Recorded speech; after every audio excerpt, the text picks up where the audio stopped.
This clip is brought to you by SaveWithConrad.com.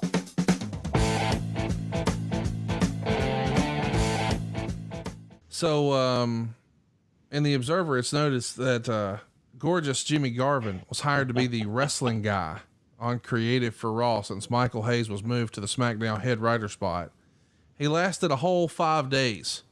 And it's written in the Observer that Hayes got heat over getting someone like Garvin in the spot to be his drinking buddy in a high paying spot instead of someone who's actually following the business and knew what they were getting into. Now, that's what Meltzer wrote. What did you think of Jimmy Garvin in this spot? Well, I love Jimmy Garvin personally. I don't think that creative's for everybody, and it certainly wasn't for Jimmy Garvin. I don't know that Jimmy wasn't into the product at the time, man. Jimmy has been very blessed to live his own life, away from the business. Jimmy's a commercial pilot. He can fly and do whatever he wants to do. He's he's got a happy relationship, pretty easygoing guy. And I don't think that Jimmy was ready for the kind of high intensity creative sessions that we did. I think he thought, okay, man, I'll come in and try it. I think Michael may have wanted it to be successful, even more so than Jimmy. I think Jimmy was looking at it like, yeah, hey, man, I'll try it. I've got some ideas about the business. Let's see if they work. But I think that by that point, the business as it was in 2006 had kind of passed Jimmy by.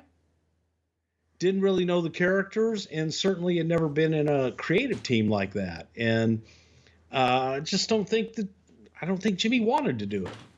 No, I get that. I mean, listen, not everybody, wants to go to civilian life to this crazy life. I mean, it's a little bit like drinking water out of a fire hose, right?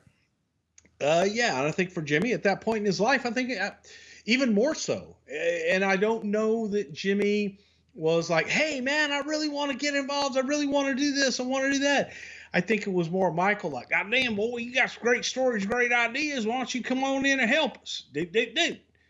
And Jimmy's like, okay, hey, shit, yeah, I'll try it, because you don't know till you're there.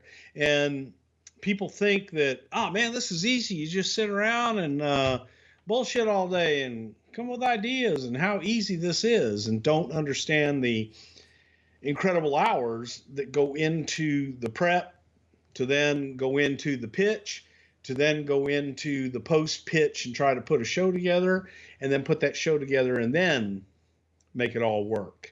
So yeah, I just don't think it was Jimmy's bag, and Jimmy recognized that pretty quick. So Chris Benoit cuts a promo looking for votes as he's up against Sandman and Kane to face Umaga at Cyber Sunday, when Vicky and Chavo interrupt, and Vicky tells Chris that he wasn't even that close to Eddie Guerrero anyway. Ugh.